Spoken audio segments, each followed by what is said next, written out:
Imagine walking through life like this. This is how Jamie Lamontagne sees the world. Jamie was born with a hearing impairment. It was discovered early and corrected with hearing aids.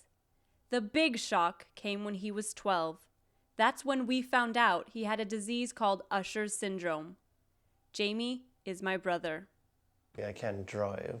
Sometimes that's annoying, but sometimes it isn't because I don't have to pay for car insurance. If I want to go out at night, I usually have to plan ahead or go with someone. I can't just do something on my own sometimes, which can get annoying sometimes, always having to depend on someone.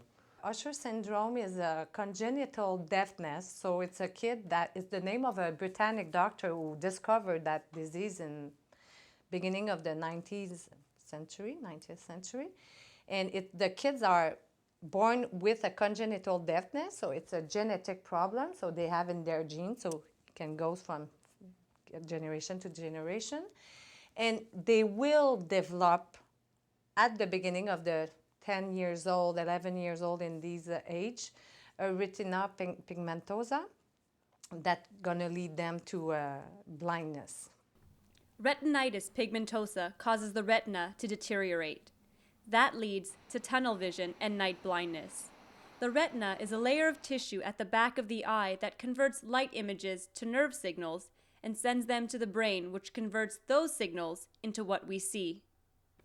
Dr. Alice Wydrych recognized Jamie's symptoms more than 12 years ago. He was complaining of having difficulty with a hockey ball when he was playing outside. And when I asked him question, it was really when he was playing outside after school and not in the weekend days. And that rings the bell, you know. For me, as an optometrist, the lighting is very different. When you see kids with deafness, you always have to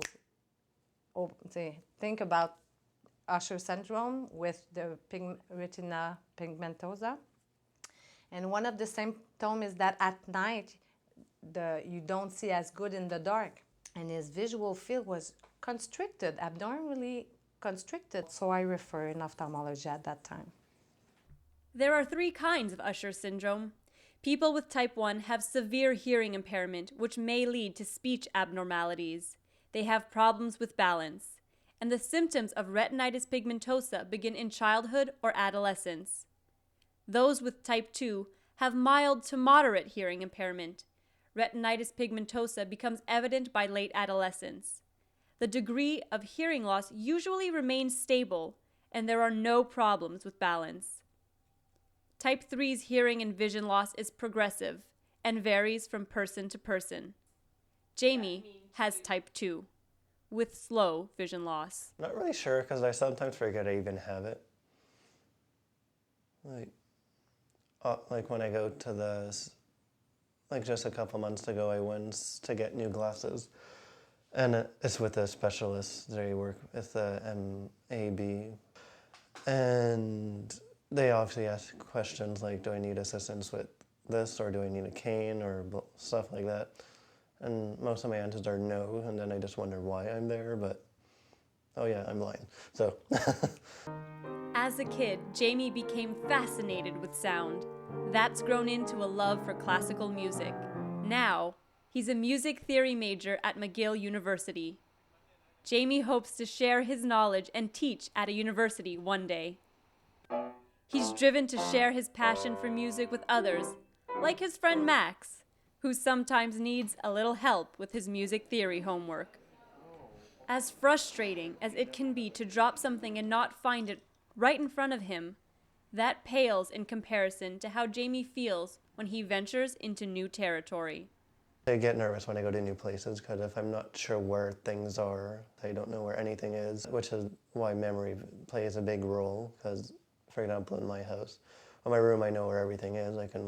You can put a blindfold on me, and I can find anything you ask. If I bump into something once, I'll remember where it is. It won't happen a second time. Jamie meets with a team of experts every 2 years. They monitor the progression of his disease. That team is also doing research with the goal of developing some kind of gene therapy and gene replacement to rescue his vision. In the meantime, what Jamie manages to see is clear. but his view of the world is becoming smaller. While Jamie still comes to the Montreal Association for the Blind for his prescription lenses, his future is looking a little brighter. With clinical trials now being done on humans for retinal implants in Germany in hopes of restoring vision for the blind, and with the genetic research now being done right here at home, we're getting closer to finding a cure for this disease. Kimberly Lamontagne, Montreal.